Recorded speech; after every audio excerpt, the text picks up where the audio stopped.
अ- अभी अभी हमने नानक जी के बारे में चर्चा की। तो नानक जी जो है निर्गुण भक्ति मानने वाले हैं और उनकी भक्ति जो है वह सहृदयता से भक्ति मानी जाती है। अब हम देखने वाले हैं कि निर्गुण भक्ति धारा की विशेषताएं। निर्गुण भक्ति धारा भक्ति का विभाजन देखते समय हमने उसी समय यानी भक्ति काल में निर्गुण और सगुण ऐसी दो भक्ति की धाराएं प्रवाहित हो रही थी। और निर्गुण में जैसे हम देखते हैं ज्ञानाश्रयी और प्रेमाश्रयी ऐसी दो शाखाएं प्रवाहित हो रही थी। ज्ञानाश्रयी के प्रवर्तक जो है कबीर को माना जाता है और प्रेमाश्रयी को जैसी को माना जाता है। और सगुण भक्ति शाखा जो है सगुण भक्ति शाखा में राम भक्ति शाखा और कृष्ण भक्ति शाखा ऐसे दो प्रभाव प्रवाहित हो रहे थे। और उसके साथ साथ अन्य 5 संप्रदाय भी चल रहे थे, जैसे विशिष्टाद्वैत संप्रदाय, अद्वैतवाद संप्रदाय, मध्वाचार्य संप्रदाय, ऐसे 5 संप्रदाय। तो भक्ति काल हम देखते हैं तो भक्ति काल में एक साथ भक्ति के अनेक प्रवाह विकसित हो रहे थे और यह अनेक संप्रदाय का निर्माण हो गया था। उसी समय भक्ति का उदय तो दक्षिण में हुआ ऐसा काफी विद्वानों का कहना है। यानी भक्ति दक्षिण में विकसित हो गई और उसका पूर्ण विकास जो है वह यानी पूरे हिंदुस्तान, पहले तो उत्तर भारत और उसके बाद उत्तर भारत के बाद पूरे हिंदुस्तान में उसका विकास हो गया ऐसा कहा जाता है। इसी कारण ऐसे कहते हैं यानी भक्ति द्रविड़े उपजे लाए कबीर ने सप्तदीप नवखंड। यानी भक्ति जो है द्रविड़ से आई और फिर उसे कबीर ने उसे यानी विकसित कर दिया ऐसा कहा जाता है। भक्ति के इस स्रोत को रामानंद उत्तर में ले आए ऐसा भी माना जाता है। रामानंद जी जो है वह यानी कबीर के गुरु माने जाते हैं। कबीर के गुरु है रामानंद जी उत्तर की ओर दक्षिण से भक्ति का प्रवाह लेकर आए हैं। उन्होंने उत्तर भारत में रामानुजाचार्य के विशिष्टाद्वैतवाद को का जोरों से प्रसार किया। उन्होंने विष्णु के सगुण और निर्गुण दोनों स्थानों पर बल दिया। यानी जैसे व्यक्ति जो है वह यानी जैसे मन निराश हो जाता है तो वह कहीं न कहीं आशा के रूप में श्रद्धा से किस पर विश्वास रखता है। तो ऐसे जो हो विष्णु जो है विष्णु के सगुण और निर्गुण दोनों रूप जो है उस पर उन्होंने बल देने का प्रयत्न कर दिया है।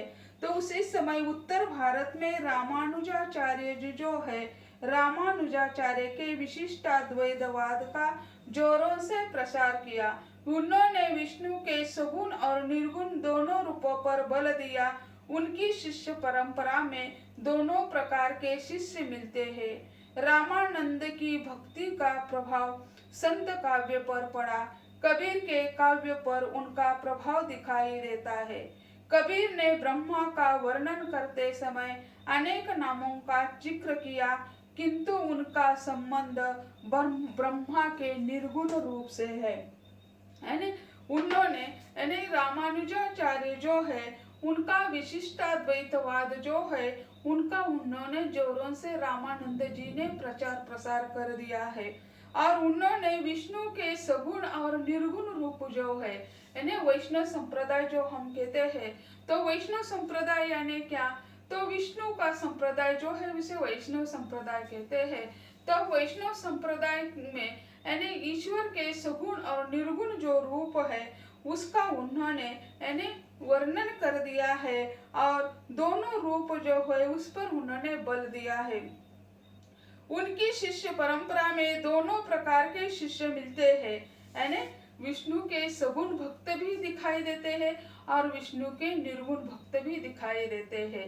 तो यानी विष्णु के सगुण भक्त में हम देखते हैं तो कृष्ण काव्य आ जाता है। कृष्ण की लीलाओं का वर्णन उसमें किया हुआ है। इसी कारण कृष्ण का यानी वह सगुण रूप हमें दिखाई देता है। रामानंद की परंपरा, रामानंद की भक्ति पद्धति का प्रभाव संत काव्य पर पड़ा। रामानंद जी जो संत ये जो है संत रविदास है, संत यानी कबीर है, यानी जैसे हम यानी संत ज्ञानेश्वर मानते हैं, तो उन पर यानी संतों के विचारों का संत यानी सत्य यानी सत्य विचार जैसे हम कहते हैं, जो षड रूपों से रहित जो है उसे संत कहते हैं। तो ऐसे ये संत परंपरा जो है, संत काव्य जो है वो भक्ति काल में निर्माण हो गया है। कबीर के काव्य पर उनका प्रभाव दिखाई देता है। रामानंद जी के विचारों का प्रभाव कबीर पर दिखाई देता है। कबीर ने ब्रह्मा का वर्णन करते समय अनेक नामों का वो जिक्र किया है। कबीर ने अनेक नाम दे दिए हैं अपने ईश्वर को, यानी कभी वो राम को भी स्वयं को राम का कुतिया कह देते हैं, यानी जहाँ वे राम ले जाएंगे वही हम जाएंगे ऐसे कहते हैं। तो अनेक नामों का जिक्र कबीर ने अपने ईश्वर के लिए किया है, किंतु उनका संबंध ब्रह्मा के निर्गुण रूप से है। तो वे सगुण उपासक नहीं है, निर्गुण ब्रह्मा का रूप मानने वाले हैं। निर्गुण उपासक कबीर को माना जाता है। यानी निर्गुण काव्य के बारे में हम कहते हैं, भक्ति चाहे सगुण हो या निर्गुण, उन दोनों मार्गों में भक्ति की आवश्यकता होती है। यानी भक्ति चाहे सगुण हो या निर्गुण, दोनों मार्गों में भक्ति की आवश्यकता आवश्यक होती है। और वो भक्ति कैसी होनी चाहिए? श्रद्धा और प्रेम से होनी चाहिए। भक्ति जो है श्रद्धा और प्रेम से होनी चाहिए, जैसे आडंबर से युक्त नहीं होनी चाहिए, ये उनका कहना है।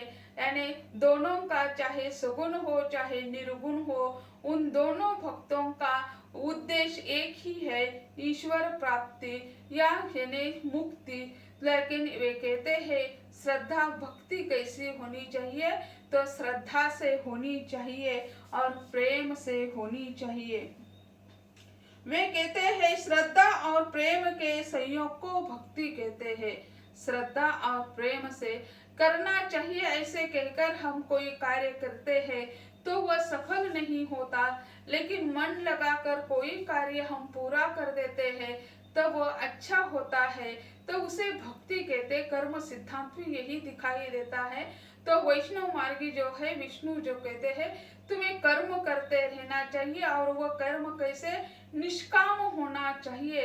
ये काम करने से हमें कुछ मिलने वाला है ऐसे कहकर करते हैं तो वह निष्काम नहीं है। निष्काम भक्ति महत्वपूर्ण मानी जाती है। कुछ लोगों का कहना है कि निर्गुण मार्ग का आधार ज्ञान है, अतः इसे भक्ति की आवश्यकता नहीं है।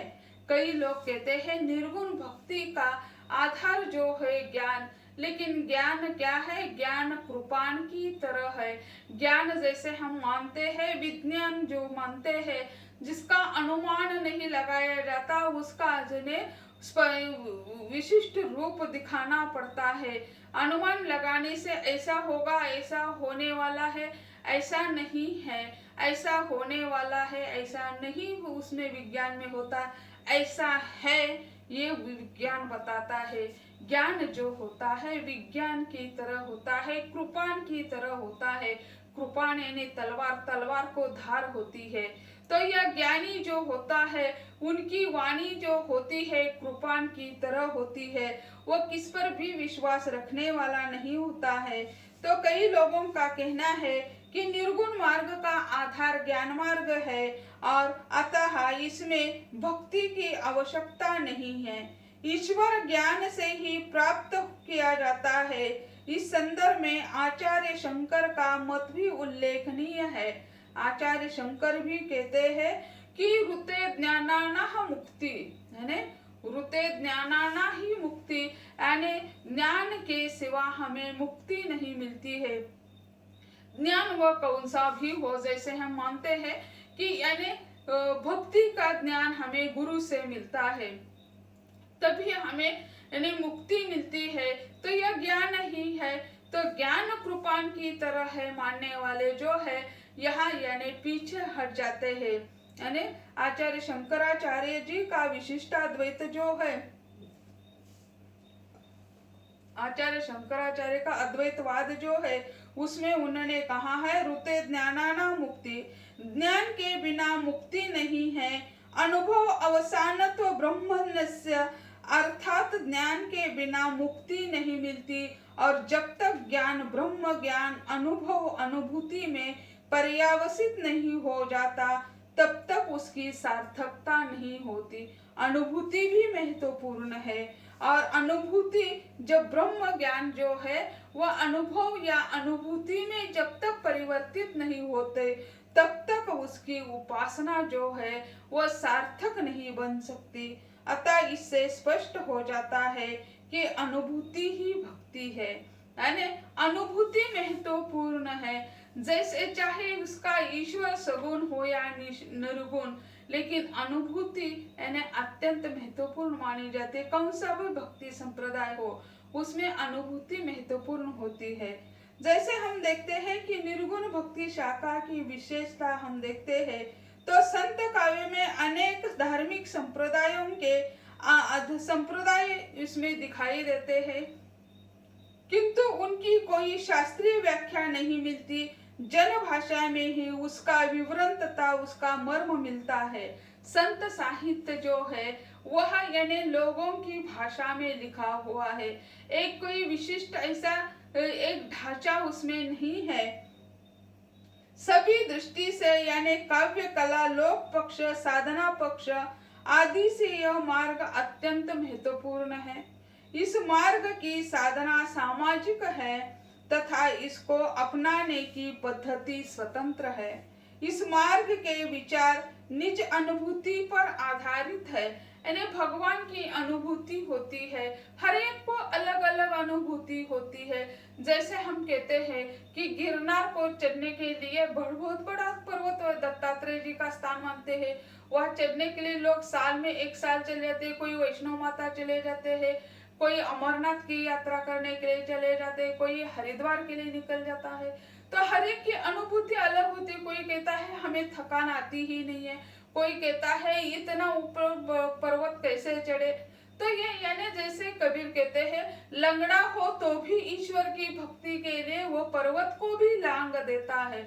एक बार ऐसे ही हमने देखा कि यानी जैसे महाराष्ट्र में जेजुरी है, हमें 2 पाँव ईश्वर ने दिए हैं, हम चलते हैं फिर भी थकते हैं, हाँफते हैं और ऊपर पहुंच जाते हैं। लेकिन एक बार मैंने देखा कि एक यानी जो व्यक्ति खड़ा नहीं रह सकता था, वो रेंगते रेंगते यानी घुटनों पर रेंगते रेंगते लगभग वो व्यक्ति जो 30 आयु होगी उसकी, हमें बीच में मिला वो आदमी। हमने सोचा अरे हमें तो 2 पैर है, अच्छे हैं, हम ऊपर नहीं जा रहे हैं, हाँफते हैं, थकान महसूस करें, लेकिन ये आदमी देखो कैसे सीढ़ियों से चढ़ रहा है। और हम वहीं पे पहुंच गए और हमने पूजा पाठ कर दिया, खाना खा लिया और हम नीचे आ रहे थे। उसी समय निकल रहे थे हम उस ऊपर से, उसी समय वो व्यक्ति ऊपर पहुंच गया। मैं उसे देखकर अचंभित हो गई, अरे देखो वो व्यक्ति यहाँ तक पहुंच गया, यानी देखो ये कैसी श्रद्धा है। उसकी अनुभूति अलग है, हमारी अनुभूति अलग है। जैसे हम कोई मिष्टान ना खाते हैं तो यानी उसकी मिठास हर एक को अनुभूति होती है, अलग अलग होती है, बड़े चाव से हम खाते हैं। तो ये अनुभूति जो है, अनुभूति महत्वपूर्ण है और अनुभूति पर आधार होती है। यानी इस मार्ग के विचार निजी अनुभूति पर आधारित होते हैं। निर्गुण भक्ति शाखा की यानी जैसे अनुभूति जो होती है अपने, जैसे हम कहते हैं ज्ञानेश्वर के भाई ने यानी दीवार चलाई थी, और फिर कई लोग कहते हैं जो रेड़ा है यानी भैंसा है, उस भैंसा के मुख से यानी मंत्रोच्चार कर दिए थे। यानी जिसने देखा होगा, वो जिन्हें दीवार चलती हुई उन्होंने देखी होगी तो वो उसी समय के साक्षी गवाह मान जाएंगे। जिसने उस भैंसा के मुंह से यानी मंत्रोच्चार सुना होगा वो उसी समय के यानी साक्षी बन गए होंगे। लेकिन उनकी क्या अनुभूति होगी, हम तो यानी ऐसा किया था, ऐसा हुआ था, हम आज कहेंगे, यह हमें अपनी निजी अनुभूति नहीं है, ऐसे हम मान सकते हैं। तो यानी इस संत काव्य की विशेषता जो देखते हैं हम, निर्गुण भक्ति शाखा की विशेषता यानी लगभग यानी निर्गुण भक्ति साहित्य की विशेषता यानी 12 मानी गई है।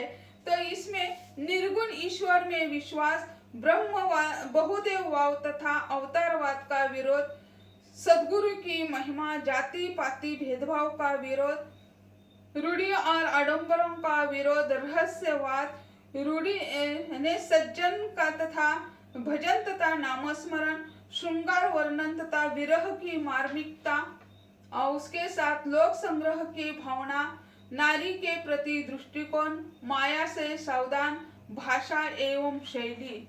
यानी यह जो है यानी यहाँ जैसे आचार्य शंकराचार्य जी ने कहा था कि यानी रुते ज्ञानानाह मुक्ति, यानी ज्ञान के बिना हमारी मुक्ति नहीं होती है। तो यह ज्ञान कैसा होना चाहिए इसमें हमें दिखाई देता है।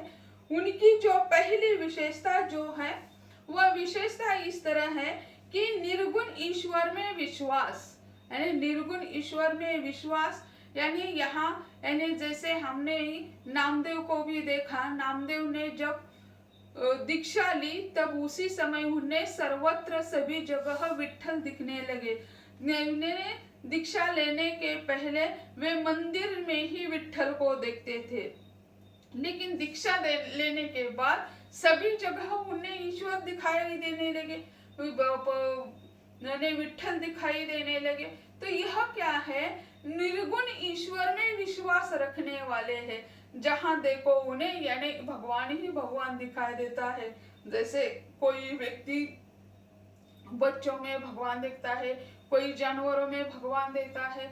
जैसे हम देखते हैं किसान जो होता है, किसान यानी खेती करने वाला होता है, वह अपने बैलों को भगवान मान लेता है। उसे बिना खाए पीने बिना वह यानी उसे खाली पेट छोड़ देता है बैलों को और वह खाना खा लेता है, ऐसा कभी नहीं होता है। वो पहले यानी खेत में जोत लेता है तो पहले बैलों को छोड़कर उसे पानी पिलाता है, चारा खिलाता है और बाद में वो खाने के लिए बैठ जाता है। वो उसके प्रति होने वाली भक्ति, उसके प्रति होने वाली श्रद्धा है। तो यह जो है जो भगवान के रूप में उसे वह देखते हैं। तो यही जो है तो यही मत हमें यहाँ दिखाई देता है कि निर्गुण ईश्वर में विश्वास रखने वाले जो है तो इन्होंने ईश्वर के सगुण रूप का विरोध किया। ये निर्गुण ब्रह्मा घट घट में व्याप्त है, उसे बाहर ढूंढने की आवश्यकता नहीं है।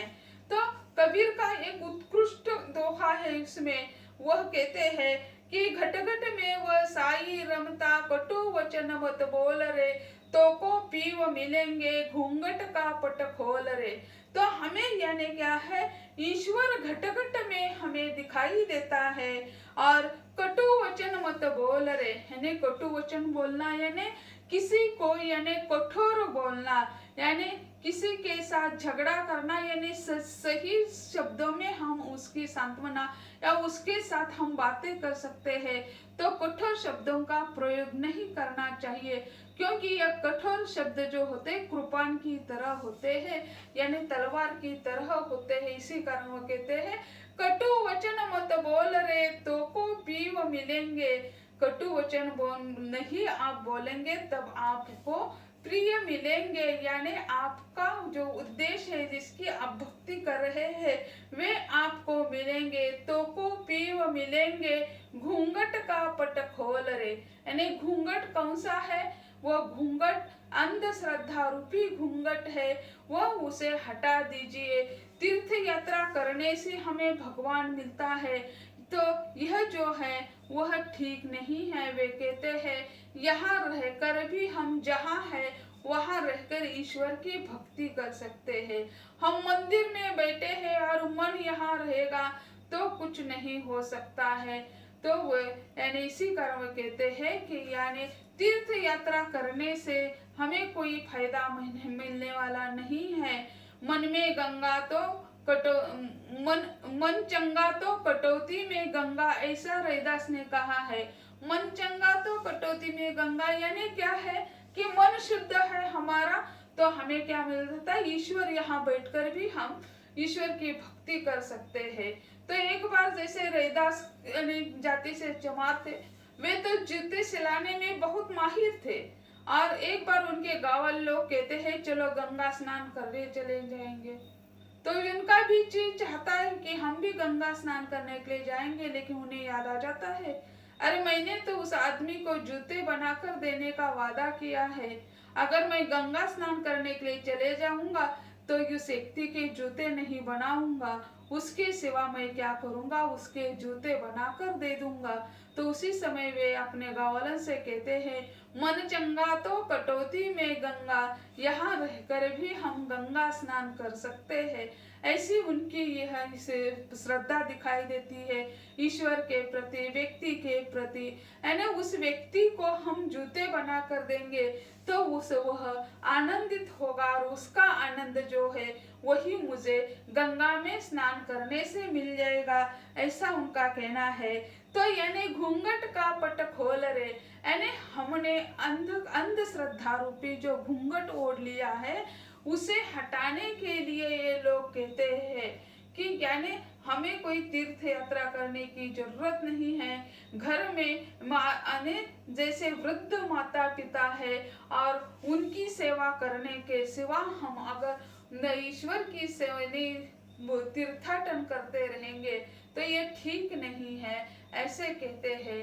जैसे नामदेव के बारे में कहा जाता है विठल उन्हें मिलने के लिए चले गए, लेकिन नामदेव अपने पिताजी की सेवा कर रहे थे और वे विठल को कहते हैं कि यहाँ आप ठहरो, मैं पिताजी की सेवा कर रहा हूँ। उनका सेवा धर्म समाप्त होने के बाद वे विठल जी को मिलने के लिए जाते हैं। यानी ईश्वर को भी अपने भक्त के पास जाना पड़ता है कि भक्त क्या कर रहा है देखने के लिए, उसे अपना जो पहला कार्य आद्य कार्य है वो पूरा कर देते हैं। तो ऐसे जो है तो अंधश्रद्धा रूपी जो यानी घूंघट है उसे खोलने के लिए कह देते हैं। बहुदेववाद तथा अवतारवाद का विरोध, यानी बहुदेववाद तथा अवतारवाद का विरोध, यानी वे कहते हैं कि संत मत के कवियों ने बहुदेव तथा अवतारवाद का खंडन किया है। इसका कारण यह है कि इस पर यानी आचार्य शंकर के अद्वैत का प्रभाव दिखाई देता है। इस काल में इसकी आवश्यकता भी थी। मुसलमानों का राज्य था, अतः हिंदू मुसलमान दोनों में ऐक्य करने की दृष्टि से एकेश्वरवाद की आवश्यकता थी। यानी एकेश्वरवाद, बहुदेववाद तथा अवतारवाद का विरोध, यानी ईश्वर अनेक है ऐसा कहने के सिवा या भगवान फिर बार बार में अवतार धारण करते हैं, ये मत ने खंडन कर दिया है कि यानी उसी समय मुस्लिम शासन था और मुस्लिम शासक जो है हिंदू पर अनन्वित अत्याचार करते थे। इसी कारण उन दोनों धर्मों में एक मत या ऐक्य स्थापित करने के लिए उसी समय के संतों ने कार्य कर दिया। ब्रह्मा, महेश, विष्णु आदि देवताओं की निंदा की और क्योंकि ये सभी मायाग्रस्त है और उनका कर्ता भी निर्गुण निराकार परब्रह्म है। इस संदर्भ में कबीर के एक पद महत्वपूर्ण है। जैसे उन्होंने ब्रह्मा, विष्णु, महेश की भी यानी निंदा की है क्योंकि वे मानने वाले यानी जैसे मुस्लिम साम्राज्यकर्ता जो है मानने वाला उनका एक ही अल्लाह था। इसी कारण हिंदू धर्म में यानी 33 कोटि ईश्वर बताते हैं लोग, तो इन्हें 33 कोटि की ऐसे लोग बटर देंगे यानी बांट जाएंगे तो एकता स्थापित करना कठिन हो जाएगा। इसीलिए उन्होंने ब्रह्मा, विष्णु और महेश की निंदा करके वे तो खुश हो जाएंगे मुस्लिम शासक, तो इसीलिए कहा। इसी कारण उन्होंने कहा कबीर ने, अक्षय पुरुष एक पेड़ है निरंजन बाकी टार, त्रिदेव शाखा भया पात भया संसार। तो वे कहते हैं अक्षय पुरुष एक पेड़ है, यानी जैसे हम कहते हैं ब्रह्मा, विष्णु, महेश वे अक्षय है, उनका कभी भी क्षय होने वाला है। त्रिदेव शाखा भया पात भया संसार, एक पेड़ जो होता है उसकी अनेक शाखाएं होती है, तो वो अनेक शाखाएं जो है वो क्या होती है, भया पात भया संसार, उसका कोई महत्व नहीं होता है। जैसे भक्ति काल में अनेक संप्रदाय प्रसारित हो गए थे। जैसे अभी देख रहे थे हम सगुण और निर्गुण। सगुण में जैसे हम देखते हैं कृष्ण भक्ति, राम भक्ति। निर्गुण में जैसे ज्ञानाश्री, प्रेमाश्री, फिर ये 5 संप्रदाय। तो ऐसे जो है त्रिदेव शाखा भया पात भया संसार। त्रिदेव शाखा यानी कौन? त्रिदेव जैसे ब्रह्मा विष्णु महेश हम मानते हैं। त्रिदेव शाखा भया पात भया संसार, ये तीनों जो है यानी हमारा दुख जो है सब कुछ समाप्त कर देते हैं, ऐसा उनका कहना है। तो इस काल के संत कवियों ने यानी बहुदेववाद तथा अवतारवाद का विरोध जानबूझकर कर दिया है, क्योंकि हिंदू और मुस्लिम में ऐक्य स्थापित हो जाए, इसी उद्देश्य से उन्होंने यह कार्य कर दिया है। धन्यवाद। इसके बाद की विशेषता हम अगले लेक्चर में देख लेंगे।